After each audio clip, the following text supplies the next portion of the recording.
Right now at noon, a hearing for the father of the ALCS shooter is scheduled for today. We're live at the courthouse with continuing coverage. Plus, President Trump says he is prepared to deploy more troops to California, this to end protests amid an immigration crackdown. This is News 3 Now at noon. Thanks for joining us. I'm Josh Spreiter. Happening today, the father of the 15-year-old girl who opened fire at Abundant Life Christian School is scheduled to appear in court today. Jeffrey Ruppnow faces charges for intentionally providing a dangerous weapon to his daughter. He's currently out on bond. Kyle Bazorski is live at the courthouse this afternoon. Kyle? Yes, good afternoon, Josh. Like you said, there's that preliminary hearing going to be taking place a little past 1:30 today inside the Dane County Courthouse. And like you said, this is for the father of that girl who opened fire at the Abundant Life Christian School back in December. He is charged with 3 felony counts. 2 of those are for intent to sell a dangerous weapon to a child. The third is for contributing towards the delinquency of a child. A criminal complaint against Ruppnow alleges that with some evidence collected at the scene from his home, that he knew his daughter had numerous guns and he was aware of her ongoing mental health struggles. Now, this preliminary hearing is set to take place again a little bit after 1:30, really kind of to gather the evidence and make sure that the judge has enough to go through to make this case either go forward or to close it outright. There is no telling at this point if Ruppnow is going to be here in person. For now, reporting outside the Dane County Courthouse, I'm Kyle Bazorski, News 3 Now. Kyle, thank you. The trial for a Janesville man charged with first-degree sexual assault begins today. The charges against Kyle Dean come after an investigation involving multiple victims. The crimes took place around 2007 in Janesville. He faces 2 counts of first-degree sexual assault and 1 count of sexual assault of a child. His trial is expected to wrap up on Wednesday. The Green Bay Packers are releasing cornerback Jair Alexander. The move comes amid swirling questions about his contract and future with the team. The Packers drafted Alexander in the fire round of the 2018 NFL Draft, and he's been a solid presence in the secondary ever since. He was a Pro Bowler in 2020 and 2022, with the latter season being the best of his career thus far. Alexander has dealt with injury throughout his career, though. He has been limited to combined 14 games over the last 2 years due to injuries. Well, we could be seeing some more rain and thunder today. First, we're meteorologist Jacob Montesano has your certified most accurate forecast. He's out on the weather patio. A little cooler out there today, too. Yeah, it definitely does not feel like June right now. It kind of feels more like April as we're seeing cloudy skies, and some areas still are not even in the 60s. Now, 59 right now in Madison. Now, it is going to warm up a little bit, but overall not much. We're not going to see those high temperatures get much warmer than what they are right now. Highs for today will be around the middle to lower 60s, maybe middle to upper 60s further west as some sunshine is expected later in the day. But today is going to continue to be a cool one. Now, as we take a look at the current radar, we are seeing some light showers right now, mainly for areas north of Madison. Just a few passing showers for you folks. We could see a few rumbles of thunder later today, but it's not super likely. But we're going to continue to see at least the chance of some rain throughout the day. However, nothing is expected to be too dramatic, and a lot of the area may not see any rain at all today, as we are going to see clearer skies by the time we get to the evening and the overnight hours. So it definitely is a little bit on the cooler side today, but we are going to see those temperatures warm up very quickly, with more chances of rain for the end of the week. I'll talk more in detail about that coming up a bit later. All right, Jacob, we'll see you then. Thank you. Right now, President Trump says he's prepared to deploy more troops to California as immigration clashes in Los Angeles now enter a 4th day. The president bypassed the state's governor to deploy at least 2,000 National Guard troops to the region to quell the demonstrations. The decision over the weekend came after protests started Friday against the president's immigration crackdown, with some demonstrators setting fire to cars and hurling objects at police. Top Republicans back the president's approach, while Democrats condemn what they see as a politically motivated show of force. We have to be prepared to do what is necessary. For the president to do this when it wasn't requested is only going to incite the situation. The situation marks the first time a president has taken control of a state's National Guard without approval in 60 years. Well, still ahead for us on News Tree Now at noon. If you have a question or concern about your plants or garden, now's the time to send us your questions via email to tips@channel3000.com. Lisa Briggs from the Bruce Company will join us later in the broadcast with the answers. Again, that is tips@channel3000.com. But first, coming up in Money Watch, 2 big recalls to talk about, plus which movies came out on top of the weekend box office.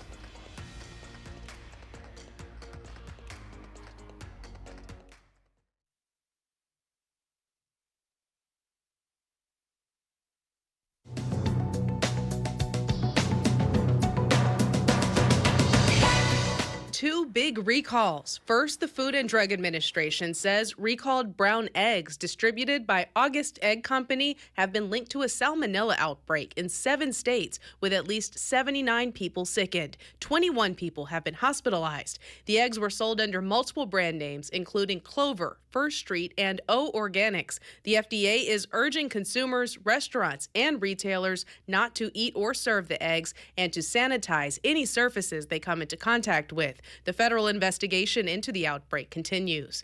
Also, nearly 4 million adjustable Bowflex dumbbells have been recalled because the plates can become dislodged, posing an injury risk. The Consumer Product Safety Commission says there have been more than 100 reports of injuries, including abrasions, concussions, and broken toes. The recall applies to the 552 and 1090 models. Owners are urged to stop using the dumbbells immediately and contact the company for a full refund or free replacement.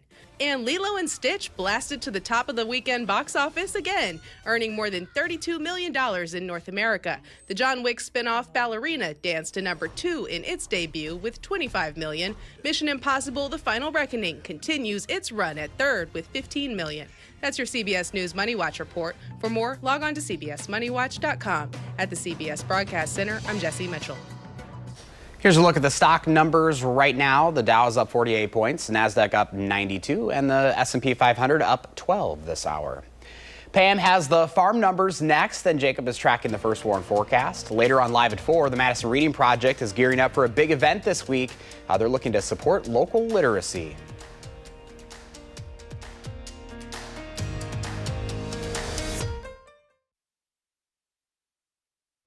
Welcome back. Let's check in now with Pam Yankee for the Midwest Farm Report on a Monday afternoon. Hi, Pam.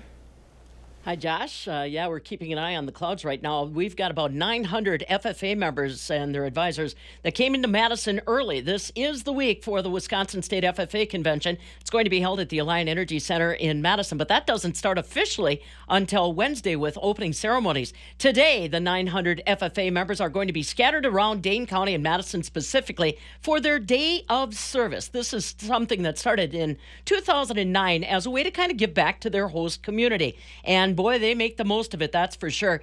These energetic FFA kids, along with their advisors, are going to be working with about 13 different locations in and around Dane County, including some of our parks, helping to pick up trash, etc. Also at UW Arboretum, doing simple things like pulling weeds, spreading mulch around, that type thing. They'll be at the Goodman Community Center, the Ronald McDonald House, just doing whatever they can to help Dane County leaders with the cleanup process. Then they're also back at the Alliant Energy Center.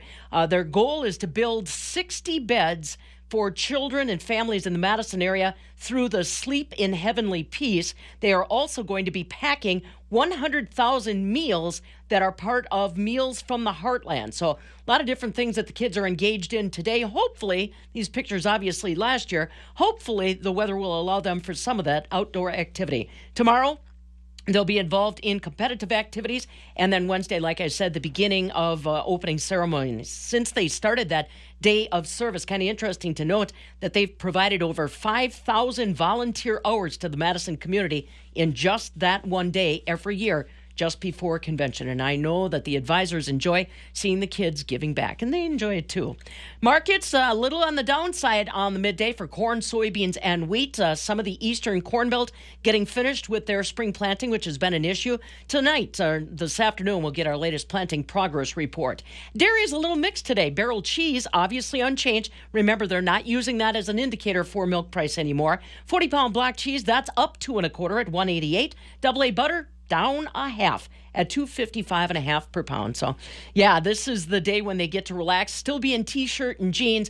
But remember, when the FFA kids get back to the Alliant Energy Center for Business, Josh, they'll be wearing official blue corduroy jackets, which you are very familiar with, as well as black dress pants and skirts. They've actually got a courtesy corps that will patrol the halls of the Alliant Energy Center to make sure that all of the members are in official dress. Oh, I love it. I can't believe that's this week already. Boy, time is just cruising on by. That puts it into perspective right there. Yep, for sure. I hope they get their jobs done today. Yes, I hope so too. All right, Pam. Good to see you today. Yep, see you later. Hey, those temperatures are going to be warming back up for the rest of the week. Jacob Montesano has the first warn forecast. Hi, Jacob.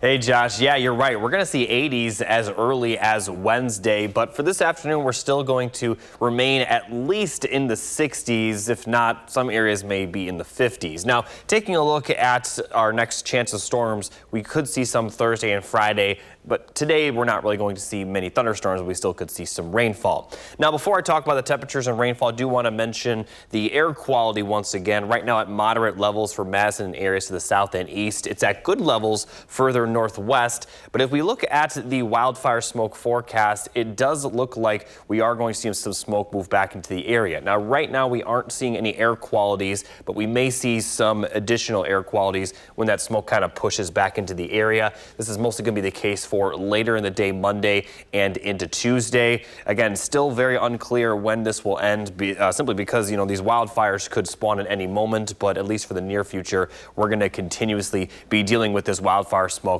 pushing across our area. Now, as we take a look at the current radar, we are seeing some light showers north of Madison, but that's really about it. A few thunderstorms further east of our area near Lake Michigan, but not seeing any thunderstorm activity for us. So looking at the forecast throughout the rest of the afternoon, some pop-up showers and isolated thunderstorms are possible, but a lot of the area shouldn't see any rainfall at all for the rest of the day, and then we're going to see clear skies overnight. Now, fast forwarding a little bit towards Wednesday, we are going to see some clouds develop later in the day Wednesday, but it does look like we are going to be dry until we get to Wednesday night, where we see those showers and thunderstorms move back into the area. And right now it looks like we could see some thunderstorm activity for most of the day on Thursday. And although we may get a little bit of a break later in the night Thursday, we are going to see those showers and storms move back into the area for later in the day Friday. And then they're going to push off out of the area by Saturday morning with just a few lingering showers once we get to the start of the weekend. So as a whole, we are going to continue to see some more rain chances, and this is the rainiest time of the year, so obviously it's very typical, but we are going to be dry for tomorrow and most of Wednesday before that rain moves back into the area for Thursday, Friday, and then it does look like we'll be fairly dry as we head into the weekend. Now, here's a look at the temperature forecast. 60s for the afternoon. Could see some lower 70s out west, as you folks will see a little bit more sunshine, at least in the afternoon. By the evening, a lot of the area will see sunshine, and the best chance of rain will be for areas north of Madison. And then as we get towards tomorrow, we're going to see more sunshine and warmer temperatures. Highs will be in the middle to upper 70s, possibly lower 80s for places near the Mississippi River. And then 80s are expected for us here in Madison on Wednesday. But in general, high temperatures are mostly going to be in the 70s after Wednesday. As we head towards your Father's Day weekend, looks very good right now with 70s and mostly dry conditions. Maybe some light rain Saturday morning, but that will be just about it. So really today is the only day that's not going to feel like June. Every other day going forward, we'll be back in that June-like temperature forecast. We'll take it. All right, Jacob, thank you. Today, Howard has a budget-friendly Italian recipe you can make at home.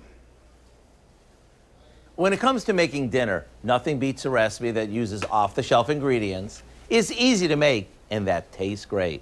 That's why today we're making a dish that combines fresh veggies with a convenient frozen shortcut. It's a tasty Mediterranean classic that's weeknight easy. The first thing we do is prepare a package of frozen cheese-stuffed ravioli according to the package instructions. We'll let that drain. And in some olive oil, we'll cook fresh tomatoes and onions that we've chopped, along with some garlic, oregano, and a bit of salt and pepper. After the tomatoes start to break down a bit, we add in the cooked ravioli, fresh spinach, and a few black olives. When the spinach starts to wilt, it's ready to serve. It doesn't get any easier. A little crumbled feta cheese goes on top, and that's it. You've got a fancy tasting restaurant classic That's 5-star worthy.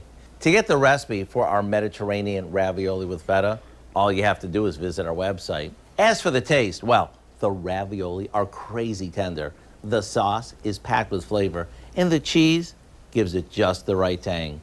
I'm Howard in the Mr. Food Test Kitchen, where today we found a rave-worthy way for you to say, ooh, it's so good.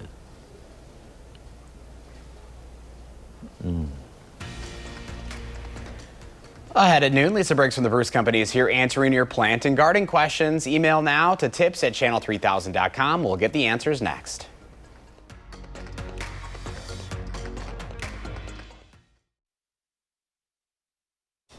Lisa Briggs from the Bruce Company is here answering your plant and garden questions. You can email them now to tips@channel3000.com. Hi, Lisa. Hello. Lots of questions, so we're going to get right into it today. We're going to start with Linda. Linda asks, when she snips off the suckers, the extra growth at the base of her magnolia tree, should she apply something to the cut surface to seal those spots? No, we used to put tar and that kind of thing, pruning paint when we made pruning cuts, but research shows that it's really not necessary. So just make those cuts right to the ground and you're good to go. All right, question number 2 comes from Kurt. Kurt asks, would spraying Roundup on tulips that are done blooming hurt the bulbs for next spring? Yes, Roundup or any broad spectrum herbicide will kill the plants that it touches, and Roundup is really effective at that. So best thing to do for tulips to ensure flowers next year is to let the foliage yellow, and when those leaves start to yellow, then just cut it back. Question number 3 comes from Randy. Randy asks, is it okay to plant asparagus now, and how long before it pops up? So if you've got asparagus that you can get in pots, then it's perfectly fine to go ahead and plant that. We still do have some bare root crowns left at the store, and just depending on what they're looking like when you buy them, if they're still sort of plump and hydrated, then go ahead and plant them. Popping up, I'd say probably give them a couple of weeks at this point in time. We got about 45 seconds. Okay. Get to the last one from Wayne. Wayne asks, can you explain why my true dwarf Honeycrisp trees never blossomed this year? So that's an apple tree, a Honeycrisp. It's very popular. Apple trees need full sun to flower, so that means at least 6 hours, preferably 8 hours of sun a day. I'm wondering too if maybe the blossoming just got caught in those temperature switches that we had this year, and it killed the flower blossoms before they were able to pop. I feel like that impacted a lot of folks this year. I think it did. All right, good questions today, Lisa. Yeah. As always, thank you so much. Thank you. Appreciate it. Let's go to Jacob now for a final check of the first warn forecast. Thanks, Josh. We're going to remain in the 60s for the afternoon. We will see a few light showers, but not much in the form of rain today. And then warmer temperatures tomorrow and Wednesday with another chance of rain for Thursday, Friday, then looking dry for Father's Day weekend. Thanks for joining us. The Bold and the Beautiful is coming up next. Our next newscast is live at 4. And as always, you can always watch us streaming on Channel 3000 Plus 24/7.